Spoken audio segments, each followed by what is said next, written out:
Mỗi à cũng chỉ cho cá à nó cho nó sắp lại liều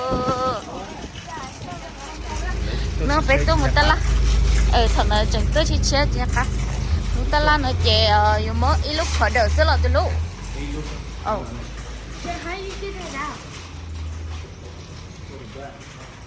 tôi vừa rau mà nó tôi vừa khó nồng vài lọ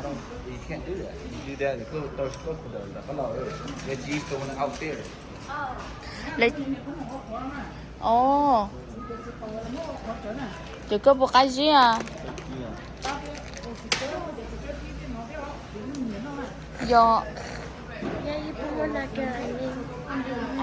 I don't have like it.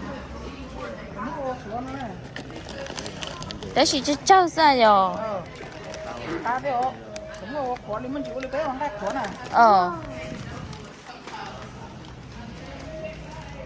Cái gì vậy đó?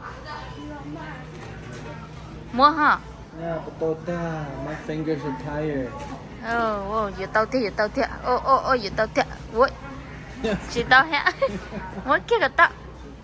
Ôi giờ tao kia là yeah. Play. Ôi. Kêu mày có cá hổ. Cho nó chạy thở ha. Là nó Christmas thì chơi là chạy là mua cho nên con này. Nó đã mua khỏi chia chỉ chợ.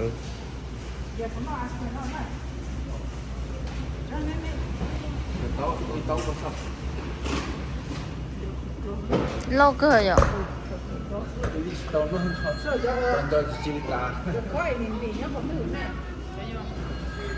Nó sẽ tổ cái nè.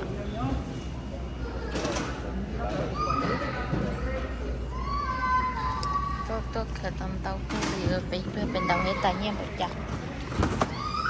Giờ chờ cho nó. Macaroni and cheese. Có bao nhiêu? Có nhiều sắp lầu nha. Bé tôi cho. Bé mua Audi. Hảo.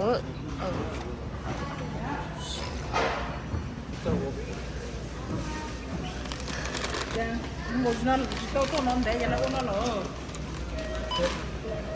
Mua tiền phải có chỉ một khủng tới là thằng thơ hơi thì đi qua thằng thơ đâu có thế.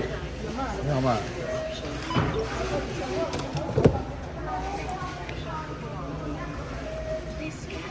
Tao xin.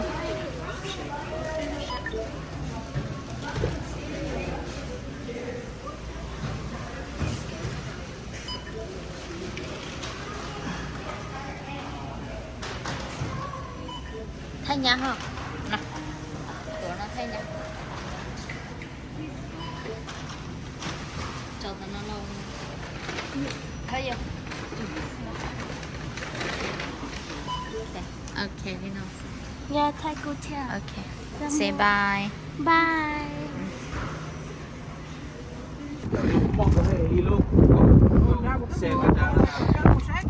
Lúc nào anh chưa lối sắp tới bé cứ mua vô không cho là tao sẽ trâu chế nó với kia mình trẻ